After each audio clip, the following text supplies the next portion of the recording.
স্বপ্ন যতই বড়ই হোক, পথ যতই কঠিন হোক, যদি আপনার স্বপ্নের প্রতি আপনি অটল থাকেন, একদিন পাহাড়ও টপকে যেতে পারবেন।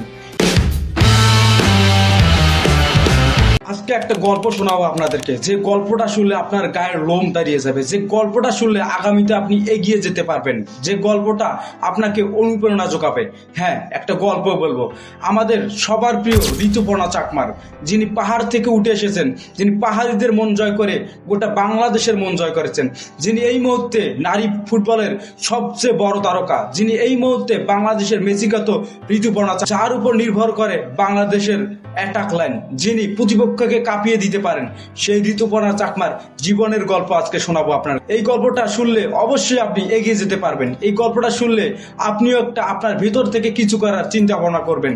যদি ঋতুপর্ণা চাকমার মতো মেয়ে পাহাড় থেকে কিছু একটা করতে পারে, গোটা বাংলাদেশকে রিপ্রেজেন্ট করতে পারে বিশ্ব দরবারে, তাহলে আপনি কেন সমতলে থেকে কেন পারবেন না বাংলাদেশকে রিপ্রেজেন্ট করতে, বাংলাদেশের মানুষের হৃদয়ে জায়গায় করে নিতে?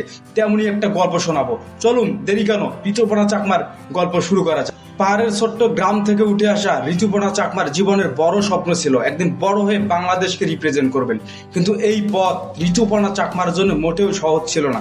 ছোটবেলায় ঋতুপর্ণা চাকমা ফুটবল খেলতেন ছেলেদের সাথে, এই নিয়ে গ্রামের অনেকেই বলতো মেয়ে হয়েও ফুটবল খেলে। এই ভুল ধারণার বিরুদ্ধে দাঁড়িয়ে ঋতুপর্ণা চাকমা দাঁড় করালেন তার ফুটবল কেরিয়ার। পরিবারটাও খুব ধনী ছিল না, পাহাড়ের আঁকাবাঁকা মেঠো পথ, পাহাড়ি গ্রাম, সেখান থেকে উঠে এসেছেন ঋতুপর্ণা চাকমা।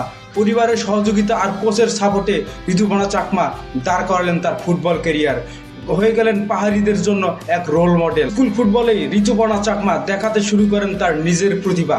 এমনিতেই পাহাড়ি অঞ্চলের মেয়েদের জন্য সুযোগ সুবিধা ছিল নিয়মিত, তবুও ঋতুপর্ণা চাকমা প্র্যাকটিস করতেন, কখনো মাঠে কখনো ঘাসিন ঢালে। নিয়মিত পারফরমেন্স করার কারণে একটা পর্যায়ে জেলা পর্যায়ে নাম চলে আসে ঋতুপর্ণা চাকমার। সেখান থেকেই নজরে আসে জাতীয় দলের নির্বাচকদের, সেখান থেকেই ঋতুপর্ণা চাকমার পথ চলা শুরু। আজ তিনি পাহাড়ি অঞ্চল মেয়েদের জন্য রোল মডেল। এরপরে খেলেছেন বয়সভিত্তিক দল, তারপরে জিতেছেন সাব চ্যাম্পিয়নশিপ, এরপরে ইতিহাসটা সবারই জানা। তারপরে জড়িয়েছেন বাংলাদেশের ন্যাশনাল টিমের জার্সি ঋতুপর্ণা চাকমা। ঋতুপর্ণা চাকমার গল্প দেখে আমরা সকলেই অনুপ্রাণিত হতে পারি। ঋতুপর্ণা চাকমা পাহাড়ি মেয়েদের জন্য একটা রোল মডেল। এজন্যই ঋতুপর্ণা চাকমার গল্প থেকে সবাই অনুপ্রাণিত হয়ে একটা কথা আমরা বলতেই পারি, স্বপ্ন যতই বড়ই হোক, পথ যতই কঠিন হোক, যদি আপনার স্বপ্নের প্রতি আপনি অটল থাকেন, একদিন পাহাড়ও টপকে যেতে পারবেন। ঋতুপর্ণা চাকমা সেটাই করে দেখেছেন।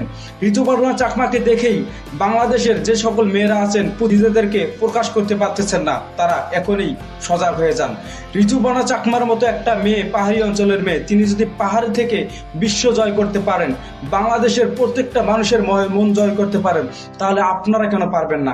আপনি কেন পারবেন না? আমাদের এই জিনিসটা আমাদের মনে রাখ। ঋতুপর্ণা চাকমা যদি পারে, আমি কেন পারবো না? অন্যরা যদি পারে, আমি কেন পারবো না? ঋতুপর্ণা চাকমা শুধু একজন ফুটবলার নন, তিনি এখন গোটা বাংলাদেশের মেয়েদের রোল মডেল, তিনি এখন গোটা পাহাড়ি মেয়েদের রোল মডেল। তো আজকের ভিডিও এ পর্যন্তই। যদি ভিডিও ভালো লাগে অবশ্যই লাইক, কমেন্ট, শেয়ার এবং আপনার মতামত জানিয়ে ভিডিও বানানোর অনুপ্রেরণা যোগাবেন। ধন্যবাদ, ভালো থাকবেন, সুস্থ থাকবেন।